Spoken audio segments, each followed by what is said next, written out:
Welcome to Facts TV News, where everything is true. Alert residents, disarms gunman after attack at bar in Westmoreland.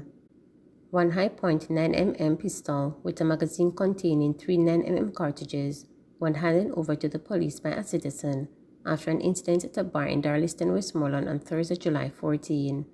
Reports from the Southern Lamar police are that about 9:30 p.m., a gunman approached another man and pulled a firearm. The other man grabbed the firearm and a tussle ensued, during which the firearm fell to the ground. The gunmen ran from the bar and escaped in the area. The police were summoned and upon their arrival, the firearm was handed over to them. Investigations are ongoing. Thieves rob, shot guard with own firearm. A security guard was robbed and shot with his own service firearm during an incident on Marcus Garvey Drive, St. Andrew, Friday night. The 32-year-old guard has since been admitted to hospital in stable condition. The stolen firearm is a .38 revolver with 638 cartridges, the police said. Reports are that shortly after 11 p.m., the guard was on his way home from work in Portmore, St. Catherine. He took a taxi from Portmore and exited along Marcus Garvey Drive.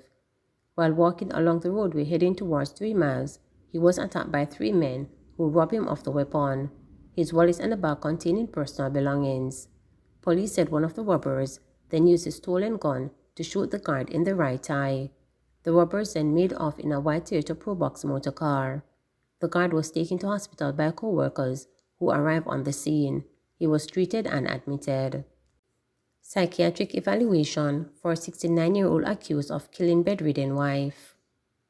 A psychiatric evaluation has been ordered for a 69-year-old man accused of killing his 67-year-old bedridden wife. The order was made when Gregory, otherwise known as Study, a retired mechanic from Lionelton, appeared in the Clarendon Parish Court in Maypen on Friday. Gregory, who is charged with murder, was remanded and is to return to court on September 9. He is charged with the death of Pamela Pam Gregory, a housekeeper. The couple live on Toronto Avenue in Lionelton housing scheme in the parish. It is reported that the woman was killed about 7 a.m. on Monday, July 4. Allegations are that a grandson who was at home with the couple received a call and went to his grandparents' room and knocked. The accused opened the door and reportedly saw his grandmother on the bed bleeding from the neck. Police said he attempted to go into the room but was prevented by his grandfather. He then went to another door, kicked it open and entered the room, where he got into a struggle with his grandfather before being assisted by police and residents. Gregory was taken into custody and following investigations was charged. Highgate Market vendors don't expect much help after devastating fire. Devastated by the loss of their shops and goods in an early morning fire, some vendors from the Highgate Market in St. Mary say they do not expect much help to come their way. The vendors base their expectations on what they say is the fact that only 4 of 13 shops damaged in a fire towards the back of the building in 2020 were repaired. Saturday's fire damaged the stores of more than 40 vendors. Among them is a 27-year-old mother of one Lola Brown, who operated a restaurant and bar. "I stocked it out with about $13,000 worth of goods yesterday," she told reporters. Fitzroy Campbell, who has sold herbal products at the market for more than 3 years, put his losses even higher. "Devastated, I don't know what to say because over $400,000 worth of medicine was destroyed," he said dejectedly. Others struggled to find words to describe their feelings amid the burnt-out shell of what had been a thrive hub of commercial activities. "We got burned out today, the bar, the barber, the cook shop. Everybody in the market lost everything," said one woman who did not wish to provide her name. A man who operated a chemical shop lamented, "Everything lost, everything gone." According to Assistant Superintendent of the St. Mary Fire Department, Andrew Wildman, they received a call for help at 4:41 a.m. and initially responded with 1 unit each from Anatobi and Port Mario. Upon arrival, we recognized that the intensity of the fire required additional units, so we summoned a unit from Buff Bay and 1 from St. Anne's Bay. We worked to contain the fire and managed to keep the fire in check at the market. Unfortunately, the market was extensively damaged by the fire, said Wildman. There is no fire station in Highgate, as Member of Parliament for St. Mary Central, Maurice Guy, noted from the scene on Saturday's blaze. He believes More could have been salvaged if fire truck did not have to source water outside the community as they fought the blaze. He used the opportunity to advocate for a fire station to be established in Highgate. I am happy that no lives were lost, but a significant loss in terms of economic activity has occurred. A lot of vendors have lost their goods because this was their Friday going to Saturday when there is a bulk of traffic in the market, said Guy.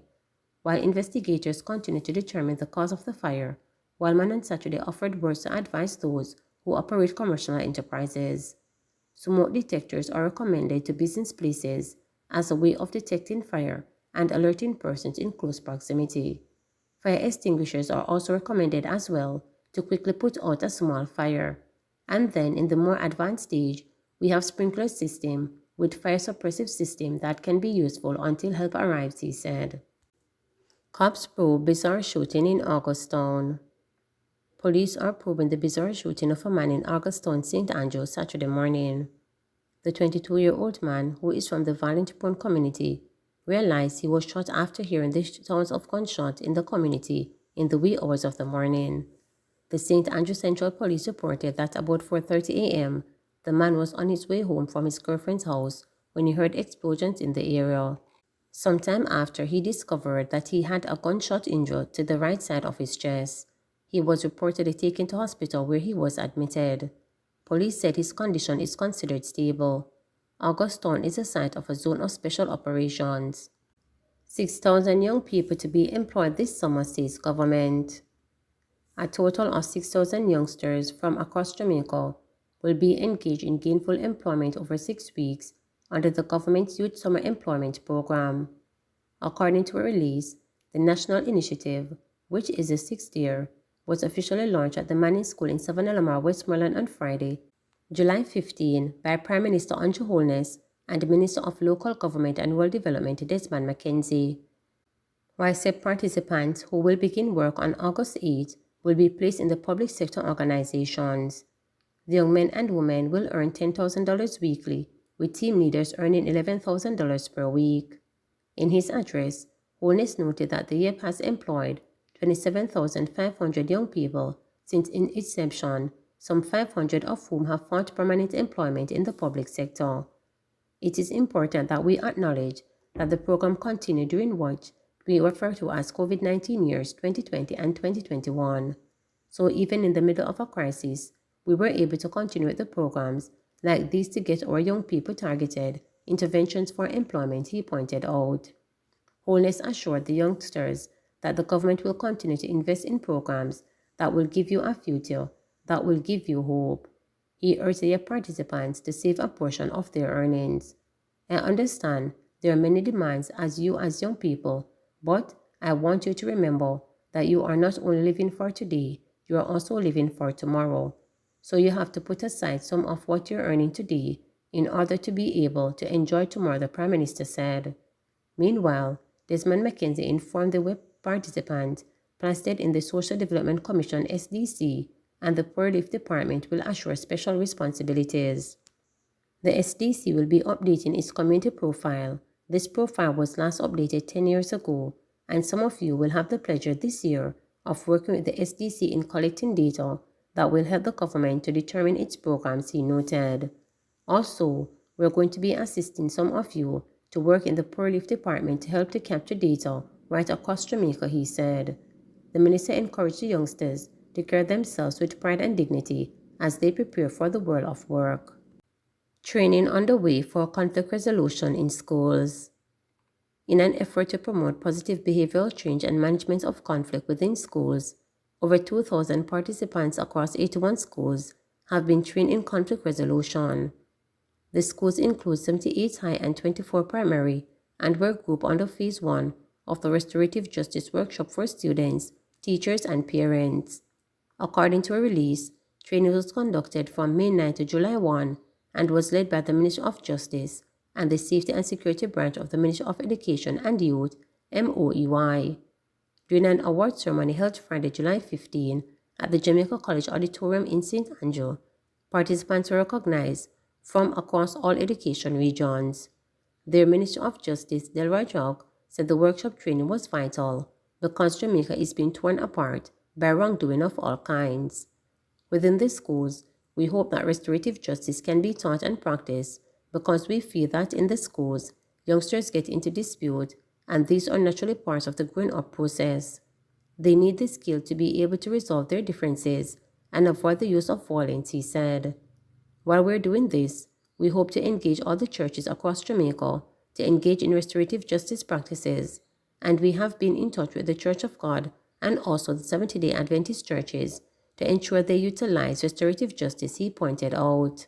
Meanwhile, Minister of Education and Youth Favour Williams lauded the program as one which promotes positive relationships between peers and between students and teachers as well as pro-social behaviors through the development of social and emotional skills.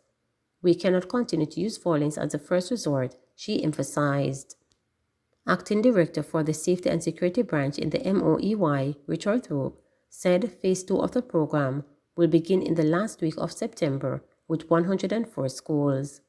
We'll begin training, and we will do this every term because we are committed to impacting every single school, he said. He encouraged educators and school leaders to use the restorative justice centers as tools to treat children conflict because, beyond school suspensions and expulsions, we want to heal our country. The Minister of Justice has established 20 restorative justice centers across 14 parishes on the island. The centers are available to assist parties to resolve conflicts and the aftermath in a positive and law-abiding manner. Please remember to subscribe, like, share, and click the notification bell for daily updates.